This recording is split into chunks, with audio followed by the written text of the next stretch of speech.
અમદાવાદમાં બનેલી ભયાનક દુર્ઘટનામાં 268 જેટલા લોકોએ પોતાના જીવ ગુમાવ્યા અને આંકડા હજી પણ એનાથી આસપાસ ઉપર નીચે થઈ શકે એવી સંભાવના છે। મૃતકો જે છે એમના પરિવાર હજુ પણ ડીએનએ ટેસ્ટ અને પોતાના પરિવારજનોને શોધી રહ્યા છે। એ બધાની વચ્ચે આટલી મોટી દુર્ઘટના થઈ છે તો અનેક સ્ટોરીઝ છે એમાં।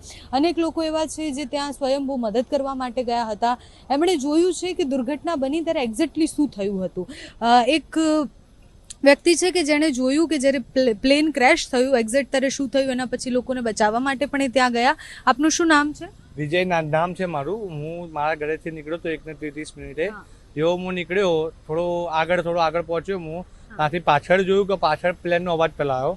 તો પ્લેન આગળની હોસ્ટેલ બિલ્ડિંગમાંથી થયું કે પેલું એટલે આપણે અથડાયું, પછી અથડાઈને સીધું અતુલ્યમ 3 જે જગ્યા છે અતુલ્યમ 3 કહેવાય છે અને ત્યાં એને ક્રેશ થઈ ગયું। જેવું ભડાકો થયો એવું બૂમ પડી, જોરથી ભડાકો થયો, ટીચરથી સંભળાઈ બચાવો બચાવો। એટલામાં પહેલાં તો ઘટના મેં જોઈ એટલે હું પણ ત્યાંથી નીકળી ગયો કે બહુ ભયાનક ઘટના હતી। પછી હિંમત કરીને ત્યાં દોડતો એ બાજુ ગયો। હું ત્યાં જોયું તો જેવું ત્યાં અંદર ઘૂસવા નીકળતા અંદર જતો હતો એવામાં જ મારી સામે એક મસ્તક આવીને પડ્યું। મસ્તક જોઈને હું હિંમત પેલું પહેલાં તો 2 મિનિટ પેલું ચોંકી ગયો, શું છે આ બધું। પછી આગળ જેમ આગળ ગયા એમ જોયું કે ત્યાં બાઇકો, 4 વ્હીલર એમની આગ પકડી હતી। મનમાં બીક હતી કે આગ આપણા પર ના લઈ લે, આ 4 વ્હીલર ફૂટશે કે આપણા પર ના આવી જાય। પણ હિંમત કરીને આગળ જે જોવા જઈએ તો પ્લેન હતું જે મારી સામે 10 મિનિટમાં આખું ખાક થઈ ગયું હતું। પછી જેમ આગળ જતા જોયું તેમ 5મે માળ ત્યાંના પેલા કર્મચારીઓ હતા, ત્યાંના સ્ટાફના, ત્યાં ડૉક્ટરો હતા। એ ડૉક્ટરના ફાધર, પેરેન્ટ્સ બધા હતા। એમને હું બચાવ તો ત્યાં એનડીઆરએફની ટીમ પહોંચી ગઈ હતી, ત્યાં 108ની ટીમ પહોંચી ગઈ હતી, ત્યાં આર્મીવાળા, સીઆરપીએફવાળા, ત્યાં બધાને ઘટના સ્થળે અમે જઈને ત્યાં અમે લગભગ મેં મારી હાજરીમાં અમે બધાએ 25 થી 30 લોકોને જીવતા બહાર કાઢ્યા હતા। અને મારી સામે એક ગાર્ડ એ ત્યાં જ ભસ્મ થઈ ગયા હતા આગમાંથી। જેમ આગળ જોયું તેમ લગભગ આખું ભયાનક ઘટના, એટલે જ્યાં પગ મૂકે ત્યાં ગરમ લાગે। વરાળ એટલે નકરું અંધારું દેખાય, આગળ જઈએ તો અંધારું દેખાય। પેલું ફાયર સેફટી નાખી એટલે ફાયરનું પેલું ધુમાડો બી પાછો નીકળે આગ ઓલવા માટે, નકરું અંધારું। આમ પગ મૂકીએ તો બી પગ આપણો પેલો બળી જાય। પણ જે ઘટના જે આગળથી બિલ્ડિંગમાં ક્રોસ થઈને આવી હતી, જે આ ભયાનક મારી 25 વર્ષની ઉંમરમાં મોટી ઘટના છે।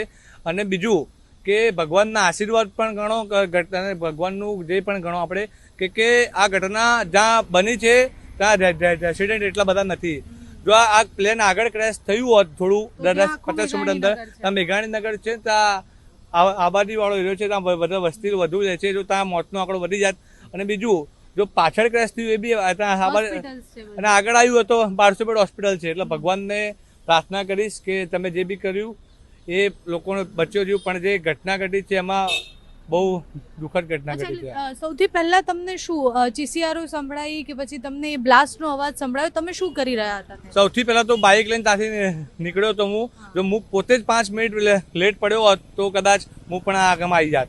હું આગળ જોયું તો પ્લેન ધડાકા સાથે પછડાયું, એવું ધુમાડો, એવો બ્લાસ્ટ 5 કિલોમીટરની અંદર બ્લાસ્ટ થયો। તો પછી હું બાઇક મૂકીને આગળ ગયો। આગળ જોયું તો આગળ પેલા ભાઈ આગળ જે ભાઈ પેલા સિક્યુરિટી ગાર્ડ હતા એ ત્યાં સળગી ગયા હતા। જેમ ડૉક્ટરોને એમ બચાવવાની કોશિશ કરી, એમ ડૉક્ટરો 25-30 લોકોના ડૉક્ટરને આપણે બચાવ્યા હતા। બધા કાટમાળની અંદર દટાઈ ગયા હશે? એ કાટમાળની અંદર તો પછી એનડીઆરએફની ટીમ અને જે આર્મીની ટીમ, પછી બીએસએફની જે ટીમ આવી, પછી જે બોડી, જે પ્રોપર બોડી બહાર નીકળી હતી। બાકી કલાક સુધી તો બોડી અમે જ્યારે નીકળતા ત્યારે તો ખાલી લોકોના હાથ દેખાય અને પગ દેખાય, એવી હાલત હતી ત્યાં। તો તમારા પર માથું પડે એટલે એનાથી ભયાનક શું કહેવાય કે તમે એ ઘટના સ્થળે પહોંચ્યા, તમે એવું વિચારો છો કે તમે કોઈની મદદ કરશો અને અચાનકથી તમારા ઉપર કોઈનું માથું પડી જાય। જેટલી ભયાનક ઘટના છે એના વિવરણ એનાથી પણ ભયાનક છે। અમે જ્યારે ઘટના સ્થળે પહોંચ્યા એ પણ દ્રશ્ય ખૂબ એવા હતા કે જે બતાવી પણ ન શકાય। અમે જ્યારે અહીંયા પીએમ રૂમ સુધી પહોંચ્યા, ઘટના બન્યાના તરત અમે પીએમ રૂમ સુધી પહોંચ્યા તો ત્યાંથી અમે જે જોયું છે એ દ્રશ્ય પણ વિચલિત કરે એવા દ્રશ્ય હતા। એટલે કોઈ પણ માણસનું કશું જ ન બચ્યું હોય, બધું બળીને ખાક થઈ ગયું હોય એવી સ્થિતિ હતી। અને આવા તો અનેક લોકો છે જેમણે આ જોયું છે અને જીવનભર એમની સાથે રહેવાનું છે। એટલે રાત્રે ઊંઘતા પણ હજી અનેક દિવસો લાગશે તમને અને મને આ બધા દ્રશ્ય જોયા પછી એકવાર વિચાર આવે કે આવી ઘટનાઓમાં જે લોકો જેને પોતાના સ્વજનો ગુમાવ્યા છે એના ઉપર શું વીતતી હશે, કારણ કે એમને તો એમના સ્વજનો જોવા પણ નથી મળ્યા અને હવે ક્યારેય જોવા પણ નહીં મળે।